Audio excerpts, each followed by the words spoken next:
भक्तों, भगवान गणेश बुद्धि, समृद्धि और संतान के दाता हैं। यदि आपके जीवन में संतान प्राप्ति में बाधा, संतान के स्वास्थ्य या भविष्य को लेकर चिंता या संतान से जुड़ी किसी भी प्रकार की समस्या है, तो आप श्री गणेश जी की आराधना और उनके मंत्रों का जाप अवश्य करें। भगवान गणेश के मंत्रों का नियमित 108 बार जाप करने से आपके पुत्र पर बने हुए सारे संकट एक बार में ही खत्म हो जाएंगे और आपके पुत्र पर भगवान गणेश की असीम कृपा बनी रहेगी। इसलिए आज हम आपको भगवान गणेश का एक ऐसा चमत्कारी और प्रभावशाली मंत्र बताने जा रहे हैं, जिस मंत्र के नियमित 108 बार जाप करने से आपका पुत्र हमेशा खुश रहेगा और उसका स्वास्थ्य हमेशा अच्छा बना रहेगा। आपके पुत्र को उसके भविष्य में कभी भी असफलता प्राप्त नहीं होगी, उसका जीवन हमेशा खुशियों से भर जाएगा। इसलिए प्यारे भक्तों, इस मंत्र का नियमित 108 बार जाप करें। यह गणेश जी का अचूक मंत्र है, इसलिए इस मंत्र का नियमित 108 बार जाप करें। यदि आप इस मंत्र का नियमित 108 बार जाप करने में असफल हैं, तो आप इस वीडियो को अपने मोबाइल फ़ोन पर या स्पीकर पर चलाकर नियमित सुनें। अगर आप भगवान गणेश जी की असीम कृपा प्राप्त करना चाहते हैं और उनका आशीर्वाद अपने ऊपर बनाए रखना चाहते हैं, तो इस वीडियो को लाइक और चैनल को सब्सक्राइब जरूर कर दीजिए और कमेंट बॉक्स में जय श्री गणेश अवश्य लिख दीजिए। तो चलिए भक्तों, मंत्र का जाप करना प्रारंभ करते हैं। ओम ग्लौम गम गणपतये सर्वदुष्ट ग्रहे बाधा विनाशाय स्वाहा। ओम ग्लौम गम गणपतये सर्वदुष्ट ग्रहे बाधा विनाशाय स्वाहा। ओम ग्लौम गम गणपतये सर्वदुष्ट ग्रहे बाधा विनाशाय स्वाहा। ओम ग्लौम गम गणपतये सर्वदुष्ट ग्रहे बाधा विनाशाय स्वाहा। ओम ग्लौम गम गणपतये सर्वदुष्ट ग्रहे बाधा विनाशाय स्वाहा। ओम ग्लौम गम गणपतये सर्वदुष्ट ग्रहे बाधा विनाशाय स्वाहा। ओम ग्लौम गम गणपतये सर्वदुष्ट ग्रहे बाधा विनाशाय स्वाहा। ओम ग्लौम गम गणपतये सर्वदुष्ट ग्रहे बाधा विनाशाय स्वाहा। ओम ग्लौम गम गणपतये सर्वदुष्ट ग्रहे बाधा विनाशाय स्वाहा। ओम ग्लौम गम गणपतये सर्वदुष्ट ग्रहे बाधा विनाशाय स्वाहा। ओम ग्लौं गं गणपतये सर्वदुष्टग्रहबाधा विनाशाय स्वाहा। ॐ ग्लौं गं गणपतये सर्वदुष्टग्रहबाधा विनाशाय स्वाहा। ॐ ग्लौं गं गणपतये सर्वदुष्टग्रहबाधा विनाशाय स्वाहा। ॐ ग्लौं गं गणपतये सर्वदुष्टग्रहबाधा विनाशाय स्वाहा। ॐ ग्लौं गं गणपतये सर्वदुष्टग्रहबाधा विनाशाय स्वाहा। ॐ ग्लौं गं गणपतये सर्वदुष्टग्रहबाधा विनाशाय स्वाहा। ॐ ग्लौं गं गणपतये सर्वदुष्टग्रहबाधा विनाशाय स्वाहा। ॐ ग्लौं गं गणपतये सर्वदुष्टग्रहबाधा विनाशाय स्वाहा। ॐ ग्लौं गं गणपतये सर्वदुष्टग्रहबाधा विनाशाय स्वाहा। ॐ ग्लौं गं गणपतये सर्वदुष्टग्रहबाधा विनाशाय स्वाहा। ॐ ग्लौं गं गणपतये सर्वदुष्टग्रहबाधा विनाशाय स्वाहा। ॐ ग्लौं गं गणपतये सर्वदुष्टग्रहबाधा विनाशाय स्वाहा। ॐ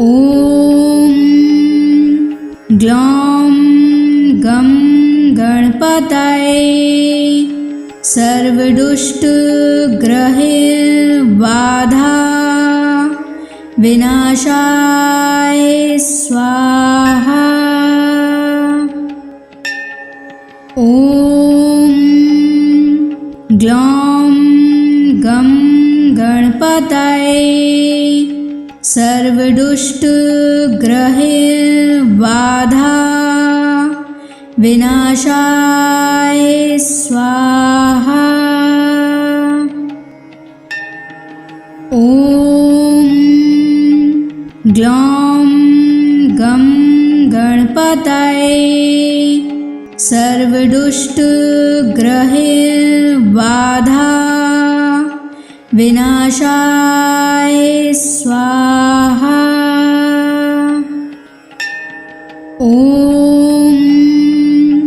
ग्लौं गं गणपतये सर्वदुष्टग्रहैर्बाधा विनाशाय स्वाहा। ॐ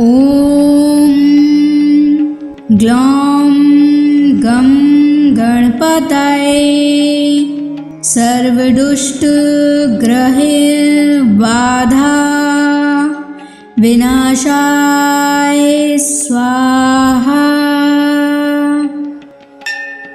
ॐ ग्लौं गं गणपतये सर्वदुष्टग्रहैर्बाधा विनाशाय स्वाहा। ॐ ग्लौं गं गणपतये सर्वदुष्टग्रहैर्बाधा विनाशाय स्वाहा। ॐ ग्लौं गं गणपतये सर्वदुष्टग्रहैर्बाधा विनाशाय स्वाहा। ॐ ग्लौं गं गणपतये सर्वदुष्टग्रहैर्बाधा विनाशाय स्वाहा। ॐ ग्लौं गं गणपतये सर्वदुष्टग्रहैर्बाधा विनाशाय स्वाहा। ॐ ग्लौं गं गणपतये सर्वदुष्टग्रहैर्बाधा विनाशाय स्वाहा। ॐ ग्लौं गं गणपतये सर्वदुष्टग्रहैर्बाधा विनाशाय स्वाहा। ॐ ग्लौं गं गणपतये सर्वदुष्टग्रहैर्बाधा विनाशाय स्वाहा। ॐ ग्लौं गं गणपतये सर्वदुष्टग्रहैर्बाधा विनाशाय स्वाहा। ॐ ग्लौं गं गणपतये सर्वदुष्टग्रहैर्बाधा विनाशाय स्वाहा। ॐ ग्लौं गं गणपतये सर्वदुष्टग्रहैर्बाधा विनाशाय स्वाहा। ॐ ग्लौं गं गणपतये सर्वदुष्टग्रहैर्बाधा विनाशाय स्वाहा। ॐ ग्लौं गं गणपतये सर्वदुष्टग्रहबाधा विनाशाय स्वाहा। ॐ ग्लौं गं गणपतये सर्वदुष्टग्रहबाधा विनाशाय स्वाहा। ॐ ग्लौं गं गणपतये सर्वदुष्टग्रहबाधा विनाशाय स्वाहा। ॐ ग्लौं गं गणपतये सर्वदुष्टग्रहबाधा विनाशाय स्वाहा। ॐ ग्लौं गं गणपतये सर्वदुष्टग्रहबाधा विनाशाय स्वाहा। ॐ ग्लौं गं गणपतये सर्वदुष्टग्रहबाधा विनाशाय स्वाहा। ॐ ग्लौं गं गणपतये सर्वदुष्टग्रहबाधा विनाशाय स्वाहा। ॐ ग्लौं गं गणपतये सर्वदुष्टग्रहबाधा विनाशाय स्वाहा। ॐ ग्लौं गं गणपतये सर्वदुष्टग्रहबाधा विनाशाय स्वाहा। ॐ ग्लौं गं गणपतये सर्वदुष्टग्रहबाधा विनाशाय स्वाहा। ॐ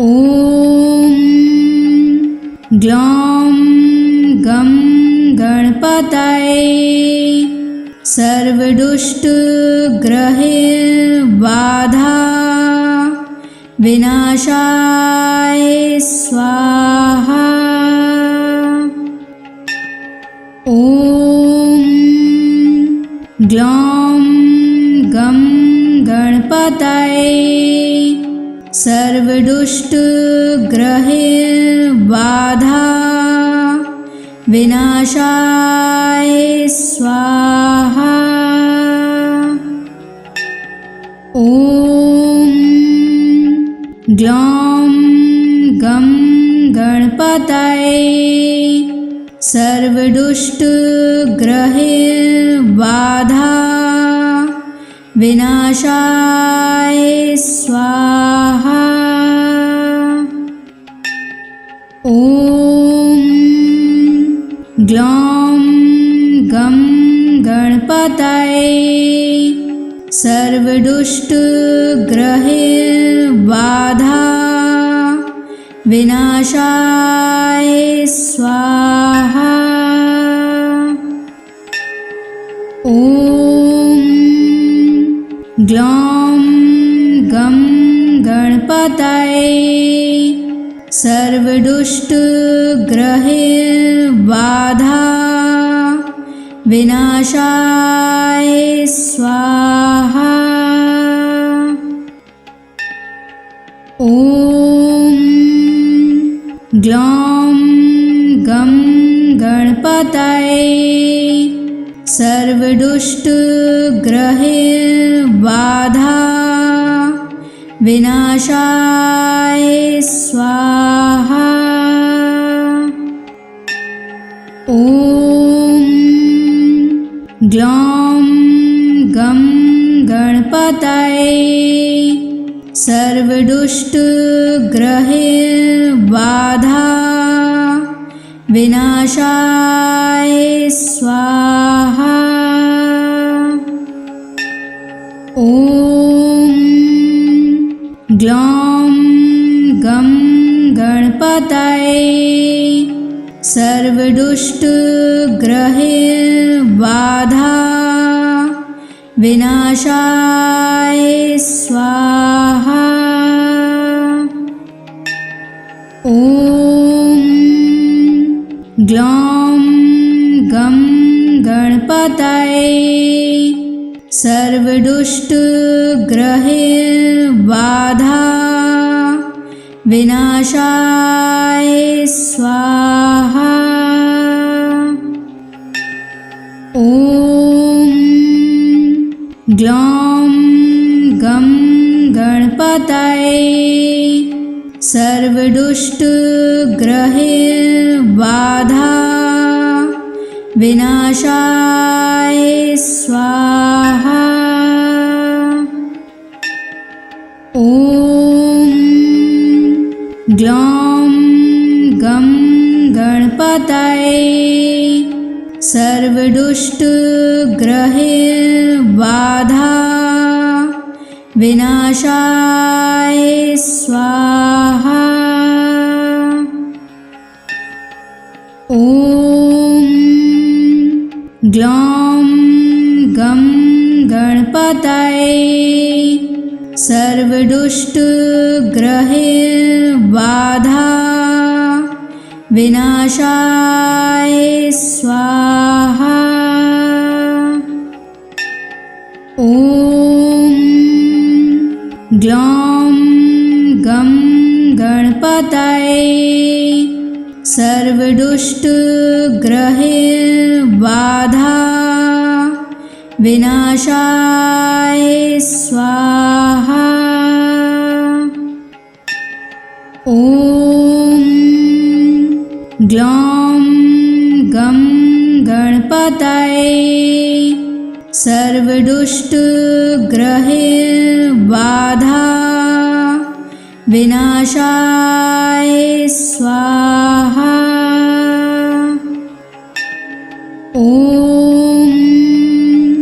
ग्लौं गं गणपतये सर्वदुष्टग्रहबाधा विनाशाय स्वाहा। ॐ ग्लौं गं गणपतये सर्वदुष्टग्रहबाधा विनाशाय स्वाहा। ॐ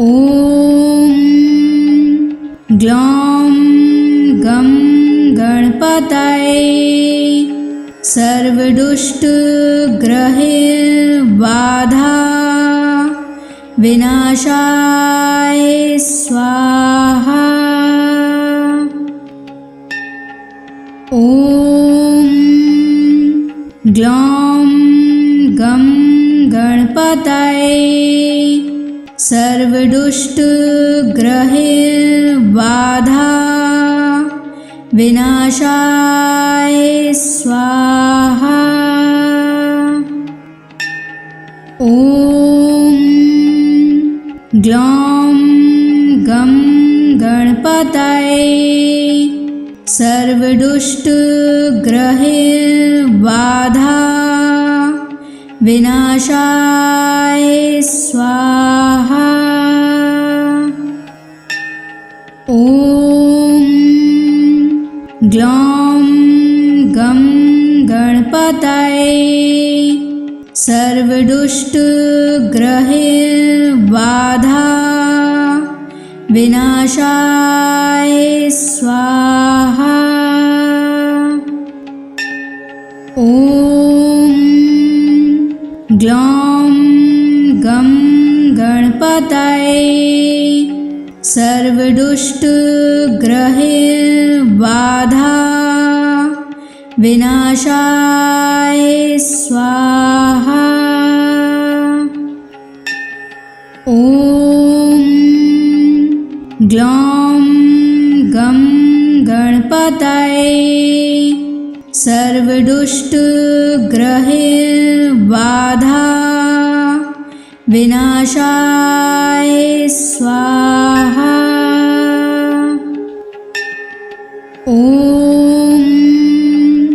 ग्लौं गं गणपतये सर्वदुष्टग्रहैर्बाधा विनाशाय स्वाहा।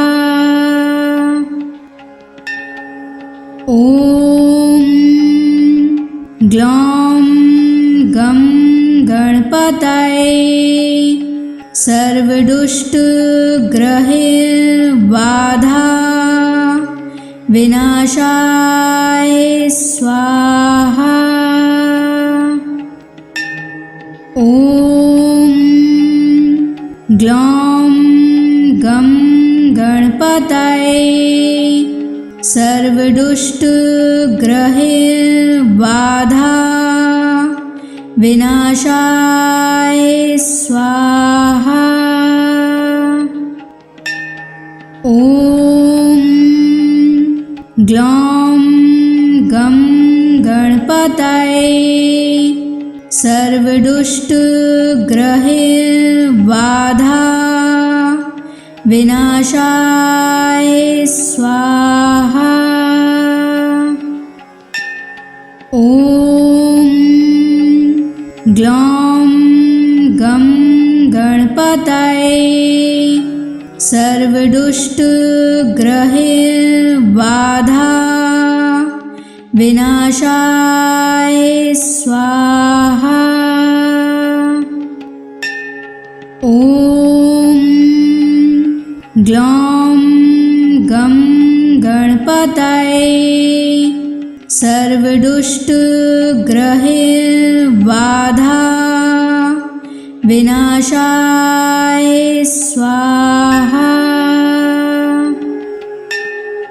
ॐ ग्लौं गं गणपतये सर्वदुष्टग्रहैर्बाधा विनाशाय स्वाहा। ॐ ग्लौं गं गणपतये सर्वदुष्टग्रहैर्बाधा विनाशाय स्वाहा। ॐ ग्लौं गं गणपतये सर्वदुष्टग्रहैर्बाधा विनाशाय स्वाहा। ॐ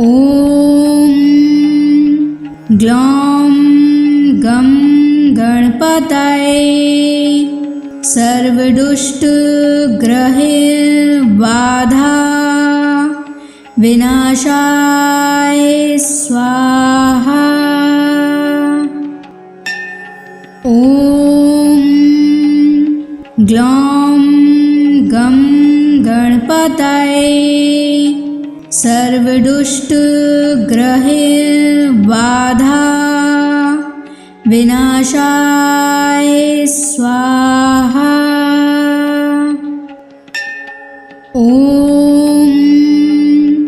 ग्लौं गं गणपतये सर्वदुष्टग्रहबाधा विनाशाय स्वाहा। ॐ ग्लौं गं गणपतये सर्वदुष्टग्रहबाधा विनाशाय स्वाहा। ॐ ग्लौं गं गणपतये सर्वदुष्टग्रहबाधा विनाशाय स्वाहा। ॐ ग्लौं गं गणपतये सर्वदुष्टग्रहबाधा विनाशाय स्वाहा। ॐ ग्लौं गं गणपतये सर्वदुष्टग्रहबाधा विनाशाय स्वाहा। ॐ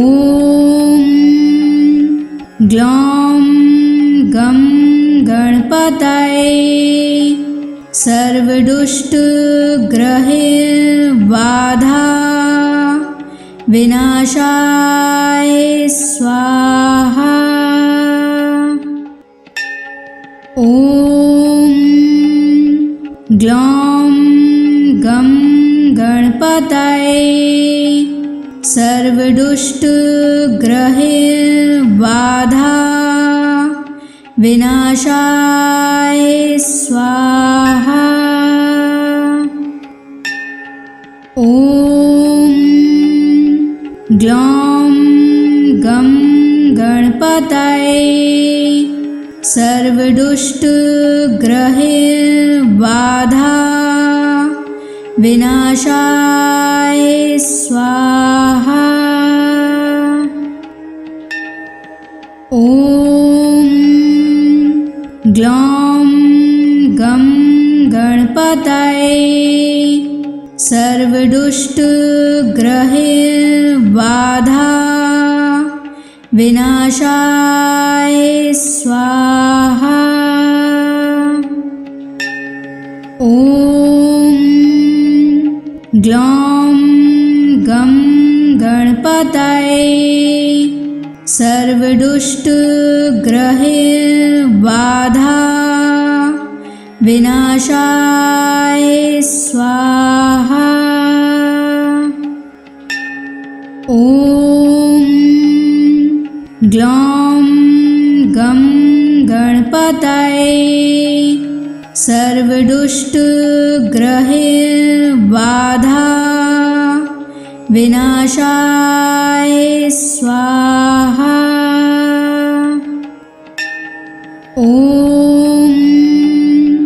ग्लौं गं गणपतये सर्वदुष्टग्रहबाधा विनाशाय स्वाहा। ॐ ग्लौं गं गणपतये सर्वदुष्टग्रहबाधा विनाशाय स्वाहा। ॐ ग्लौं गं गणपतये सर्वदुष्टग्रहबाधा विनाशाय स्वाहा।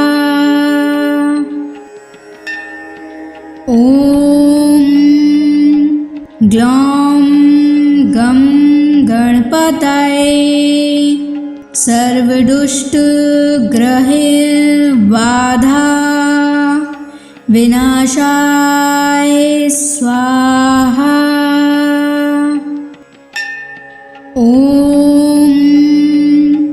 ग्लौं गं गणपतये सर्वदुष्टग्रहैर्बाधा विनाशाय स्वाहा। ॐ ग्लौं गं गणपतये सर्वदुष्टग्रहैर्बाधा विनाशाय स्वाहा। ॐ ग्लौं गं गणपतये सर्वदुष्टग्रहैर्बाधा विनाशाय स्वाहा। ॐ ग्लौं गं गणपतये सर्वदुष्टग्रहैर्बाधा विनाशाय स्वाहा। ॐ ग्लौं गं गणपतये सर्वदुष्टग्रहैर्बाधा विनाशाय स्वाहा। ॐ ग्लौं गं गणपतये सर्वदुष्टग्रहैर्बाधा विनाशाय स्वाहा। ॐ ग्लौं गं गणपतये सर्वदुष्टग्रहैर्बाधा विनाशाय स्वाहा। ॐ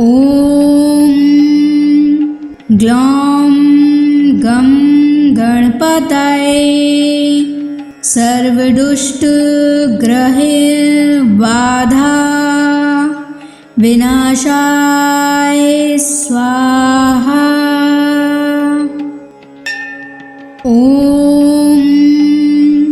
ग्लौं गं गणपतये सर्वदुष्टग्रहैर्बाधा विनाशाय स्वाहा। ॐ ग्लौं गं गणपतये सर्वदुष्टग्रहैर्बाधा विनाशाय स्वाहा। ॐ ग्लौं गं गणपतये सर्वदुष्टग्रहैर्बाधा विनाशाय स्वाहा। ॐ ग्लौं गं गणपतये सर्वदुष्टग्रहैर्बाधा विनाशाय स्वाहा। ॐ ग्लौं गं गणपतये सर्वदुष्टग्रहैर्बाधा विनाशाय स्वाहा। ॐ ग्लौं गं गणपतये सर्वदुष्टग्रहैर्बाधा विनाशाय स्वाहा।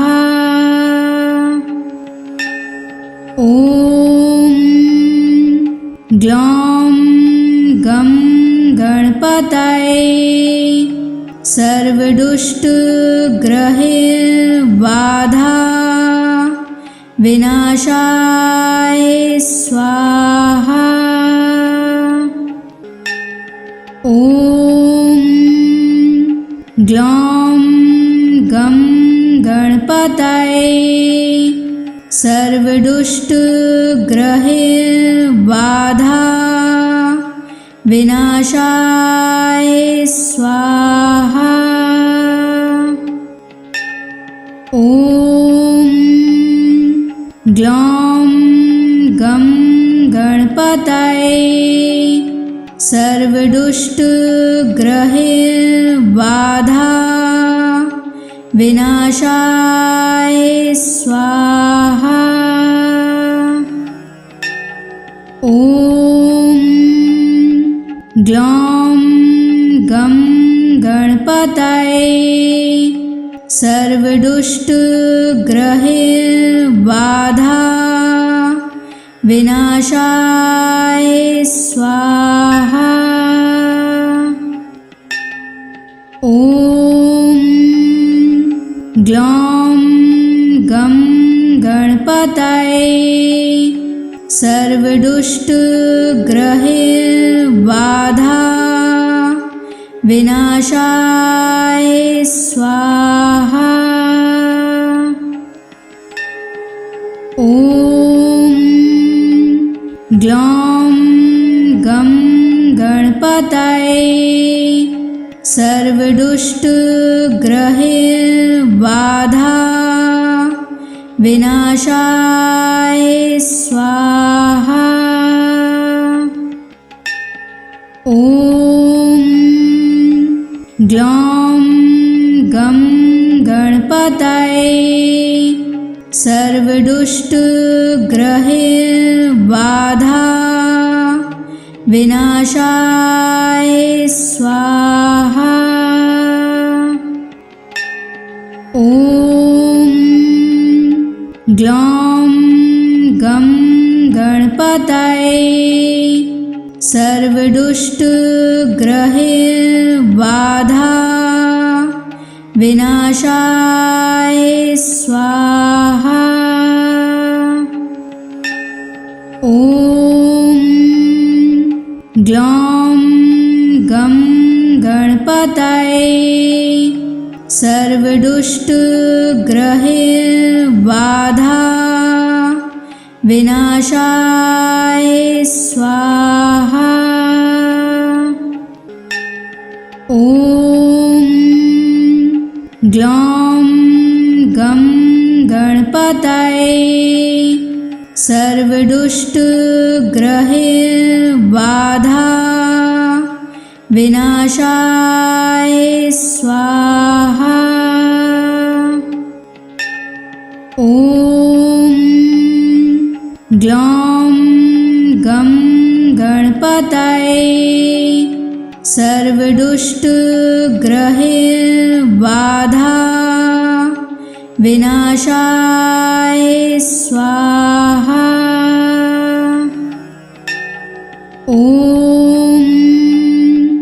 ग्लौं गं गणपतये सर्वदुष्टग्रहबाधा विनाशाय स्वाहा।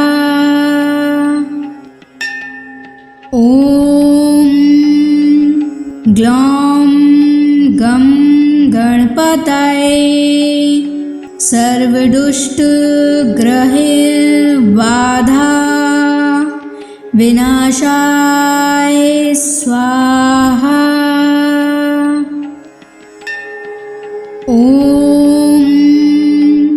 ग्लौं गं गणपतये सर्वदुष्टग्रहबाधा विनाशाय स्वाहा। ॐ ग्लौं गं गणपतये सर्वदुष्टग्रहबाधा विनाशाय स्वाहा। ॐ ग्लौं गं गणपतये सर्वदुष्टग्रहबाधा विनाशाय स्वाहा। ॐ ग्लौं गं गणपतये सर्वदुष्टग्रहबाधा विनाशाय स्वाहा। ॐ ग्लौं गं गणपतये सर्वदुष्टग्रहबाधा विनाशाय स्वाहा। ॐ ग्लौं गं गणपतये सर्वदुष्टग्रहबाधा विनाशाय स्वाहा। ॐ ग्लौं गं गणपतये सर्वदुष्टग्रहबाधा विनाशाय स्वाहा। ॐ ग्लौं गं गणपतये सर्वदुष्टग्रहबाधा विनाशाय स्वाहा। ॐ ग्लौं गं गणपतये सर्वदुष्टग्रहबाधा विनाशाय स्वाहा। ॐ ग्लौं गं गणपतये सर्वदुष्टग्रहबाधा विनाशाय स्वाहा। ॐ ग्लौं गं गणपतये सर्वदुष्टग्रहबाधा विनाशाय स्वाहा। ॐ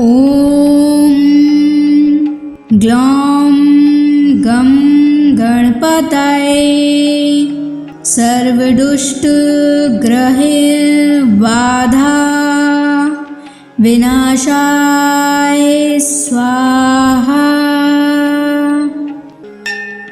ॐ ग्लौं गं गणपतये सर्वदुष्टग्रहबाधा विनाशाय स्वाहा। ॐ ग्लौं गं गणपतये सर्वदुष्टग्रहबाधा विनाशाय स्वाहा। ॐ ग्लौं गं गणपतये सर्वदुष्टग्रहबाधा विनाशाय स्वाहा। ॐ ग्लौं गं गणपतये सर्वदुष्टग्रहबाधा विनाशाय स्वाहा। ॐ ग्लौं गं गणपतये सर्वदुष्टग्रहबाधा विनाशाय स्वाहा। ॐ ग्लौं गं गणपतये सर्वदुष्टग्रहबाधा विनाशाय स्वाहा। ॐ ग्लौं गं गणपतये सर्वदुष्टग्रहबाधा विनाशाय स्वाहा। ॐ ग्लौं गं गणपतये सर्वदुष्टग्रहबाधा विनाशाय स्वाहा। ॐ ग्लौं गं गणपतये सर्वदुष्टग्रहबाधा विनाशाय स्वाहा। ॐ ग्लौं गं गणपतये सर्वदुष्टग्रहबाधा विनाशाय स्वाहा। ॐ ग्लौं गं गणपतये सर्वदुष्टग्रहबाधा विनाशाय स्वाहा। ॐ ग्लौं गं गणपतये सर्वदुष्टग्रहबाधा विनाशाय स्वाहा। ॐ ग्लौं गं गणपतये सर्वदुष्टग्रहबाधा विनाशाय स्वाहा। ॐ ग्लौं गं गणपतये सर्वदुष्टग्रहबाधा विनाशाय स्वाहा। ॐ ग्लौं गं गणपतये सर्वदुष्टग्रहबाधा विनाशाय स्वाहा। ॐ ग्लौं गं गणपतये सर्वदुष्टग्रहबाधा विनाशाय स्वाहा। ॐ ग्लौं गं गणपतये सर्वदुष्टग्रहबाधा विनाशाय स्वाहा। ॐ ग्लौं गं गणपतये सर्वदुष्टग्रहबाधा विनाशाय स्वाहा। ॐ ग्लौं गं गणपतये सर्वदुष्टग्रहबाधा विनाशाय स्वाहा। ॐ ग्लौं गं गणपतये सर्वदुष्टग्रहबाधा विनाशाय स्वाहा। ॐ ग्लौं गं गणपतये सर्वदुष्टग्रहबाधा विनाशाय स्वाहा। ॐ ग्लौं गं गणपतये सर्वदुष्टग्रहबाधा विनाशाय स्वाहा। ॐ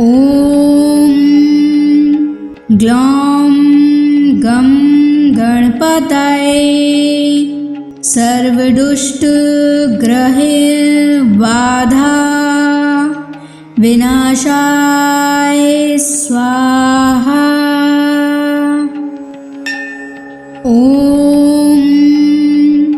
ग्लौं गं गणपतये सर्वदुष्टग्रहबाधा विनाशाय स्वाहा। ॐ ग्लौं गं गणपतये सर्वदुष्टग्रहबाधा विनाशाय स्वाहा। ॐ ग्लौं गं गणपतये सर्वदुष्टग्रहबाधा विनाशाय स्वाहा। ॐ ग्लौं गं गणपतये सर्वदुष्टग्रहबाधा विनाशाय स्वाहा। ॐ ग्लौं गं गणपतये सर्वदुष्टग्रहबाधा विनाशाय स्वाहा। ॐ ग्लौं गं गणपतये सर्वदुष्टग्रहबाधा विनाशाय स्वाहा। ॐ ग्लौं गं गणपतये सर्वदुष्टग्रहबाधा विनाशाय स्वाहा। ॐ ग्लौं गं गणपतये सर्वदुष्टग्रहबाधा विनाशाय स्वाहा। ॐ ग्लौं गं गणपतये सर्वदुष्टग्रहबाधा विनाशाय स्वाहा। ॐ